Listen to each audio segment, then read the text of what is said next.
here. We're a young team, but a lot of young veterans, and you got to know what you got to do. And so when you're asked to perform and to play, you got to be ready for it. Can you talk about your start? You had 3 good starts to start the year after the injury last year. No, it feels great. Because through training camp, you're trying to get your tempo back, your momentum back, your game back, and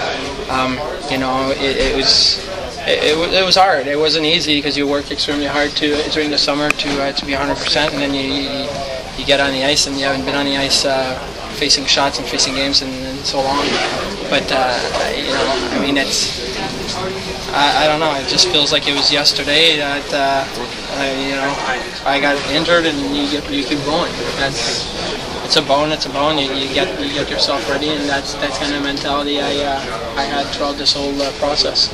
Marty, as someone who plays, sporadically as a backup, you probably have a unique perspective to see how much better the defense in front of you has gotten, especially young guys like McDonough and Sauer over the year. How have they improved?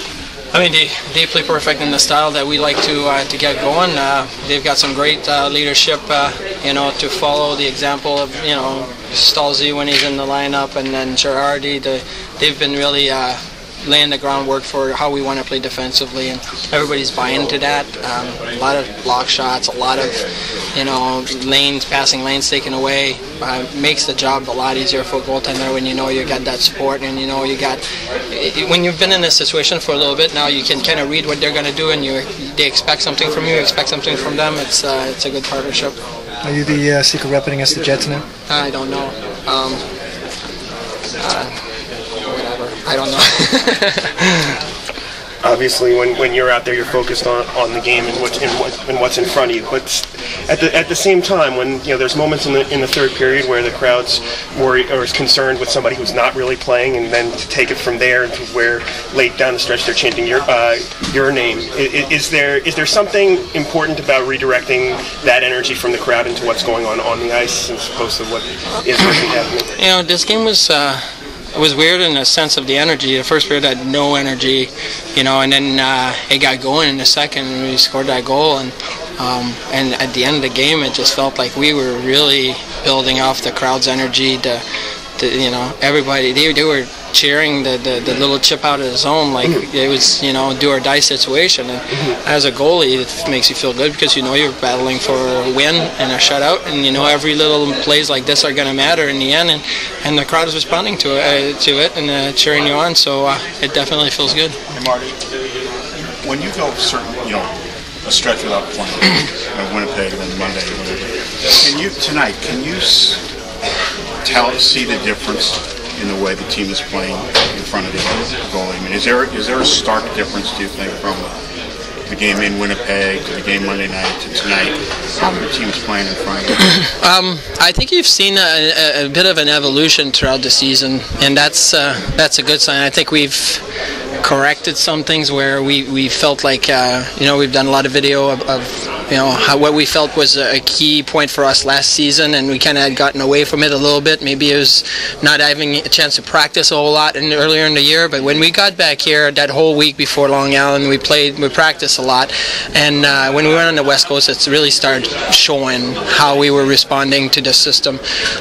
But it was baby step, and you can definitely feel coming at home these last 4 or 5 games that the system is really falling into place. The guys are really buying into it, and some guys are really flourishing into it, and on the offensive side too. It's playing better defensively, creating some offense. That's what Torts always says. Stepan, obviously a big day today for him. What are you noticing about his game and how he's been able to? Who's that? Stepan.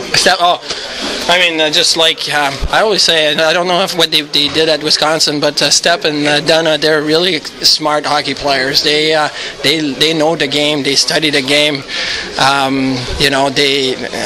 They think ahead of the game. They think 3-4 steps ahead of the game. And Step again tonight. He's on that 2-on-1, and I think he knew he was passing it to Gabby, and I knew he was passing it to Gabby because that's what you got to do. But he's waiting for that opportunity, and he puts it right on his stick. He knew crossing the red line that's what he wanted to do, and that goal everybody's yelling shoot. It's just like a madhouse in here, and then they knew exactly how to open the scene and get it to him for the goal. So I like how he thinks the game, and that's great. When there's a playmaking player like that's coming in on your net, is there something different that you're thinking versus a guy where sometimes, but I mean, you always, one of the things I was told when I was my first training camp in Buffalo is you always have to expect the unexpected with great players and NHL caliber players. And so you never know. He might look the whole way and then shoot it on net. I mean, that's just the way a guy like Stepp plays and reacts. So you have to be ready for everything. Other than just one game, 1 year, what's the difference going 4-1-1 here on this stand and 3-2-1? Well, when you look at the West Coast trip, you're